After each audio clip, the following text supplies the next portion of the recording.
In the cold and quiet town of Mo i Rana in Norway, there was a strange block of ice. It was very big, almost the size of a small house.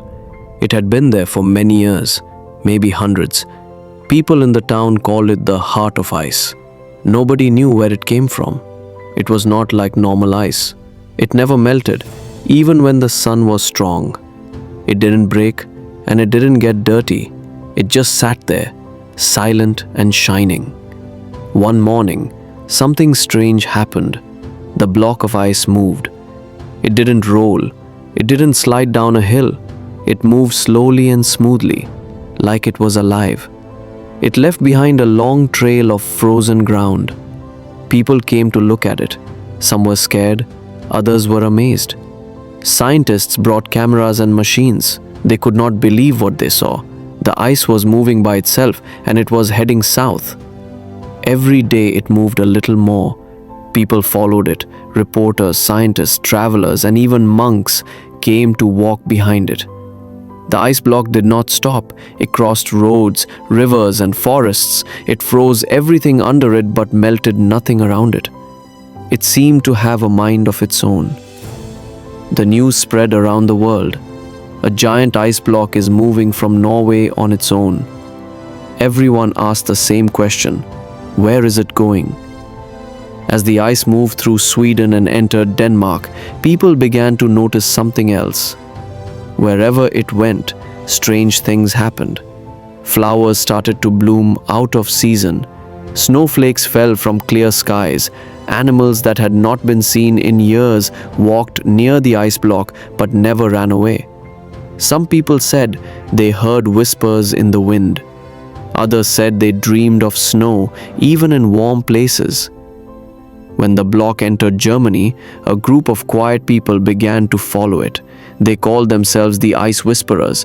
They wore white robes and spoke in soft voices. They said they had waited many years for the block to move.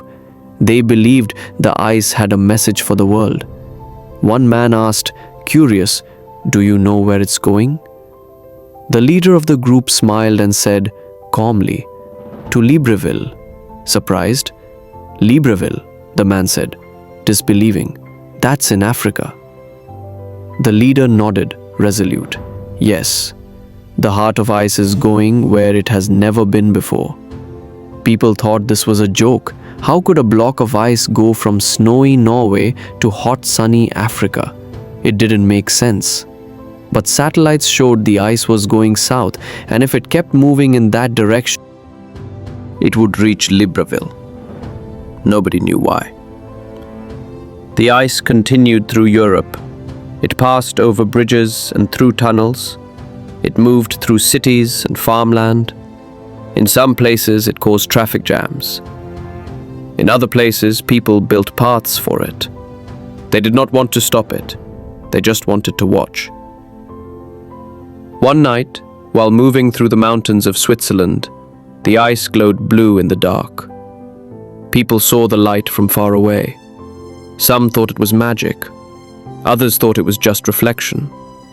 But the whisperers said the ice was talking to the stars. When it reached Italy, it did not melt in the warm weather. Instead, it cooled the air around it. Rain followed it. People in villages came out to pray.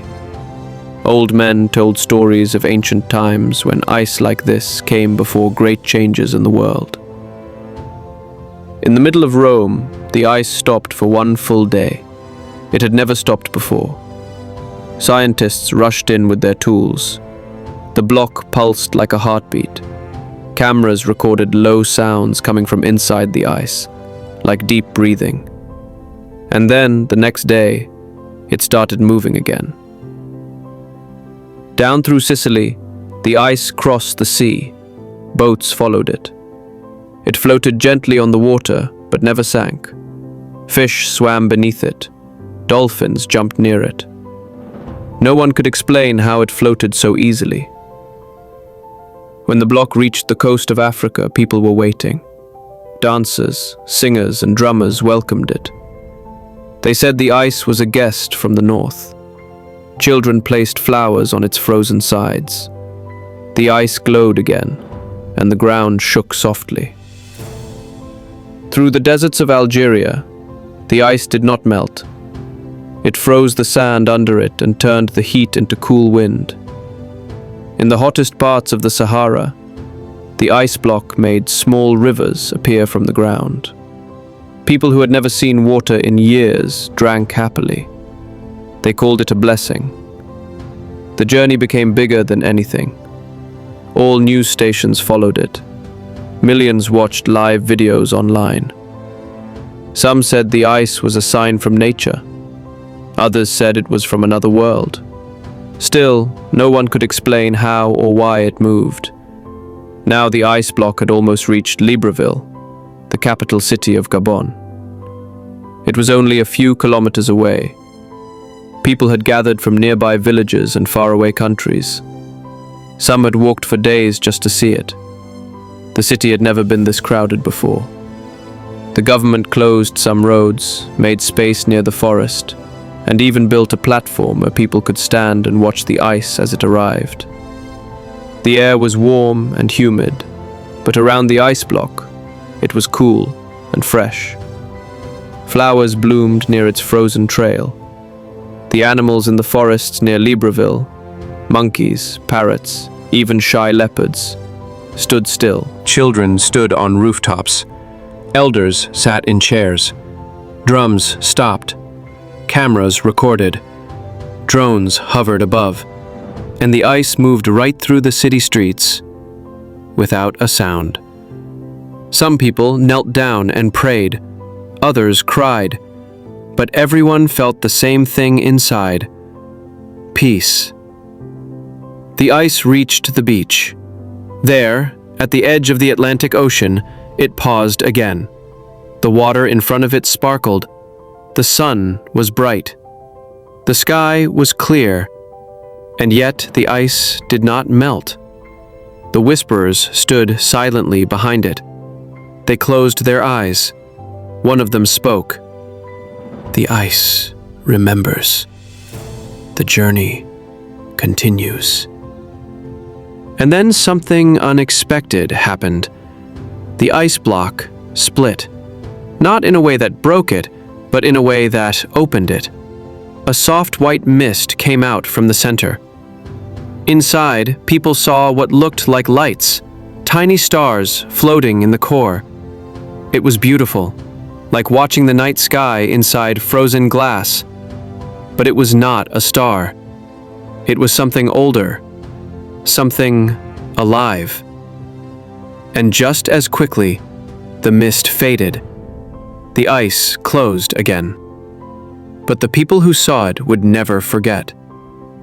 Then the ice turned, not west into the ocean, not back north, but east, toward the deep jungles of Central Africa. People shouted. They were surprised. It's going into the forest. Where now? What's out there? But the block didn't answer. It just kept moving. It passed small villages and deep rivers.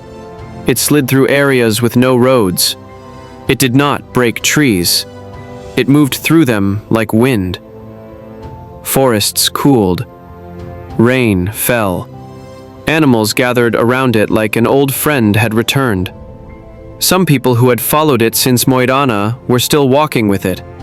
Their shoes were worn, their faces tanned, but their eyes were wide with wonder. They had crossed snow and sand, cities and jungles. They didn't care where it was going anymore. They just wanted to see how far it would go. One day, it passed an old man sitting near a tree. He had been blind for years. But when the ice passed, he stood up and said, "I see light again." The next day, a river that had been dry for 10 years began to flow. The day after that, a forest fire far away burned out by itself. The ice didn't speak.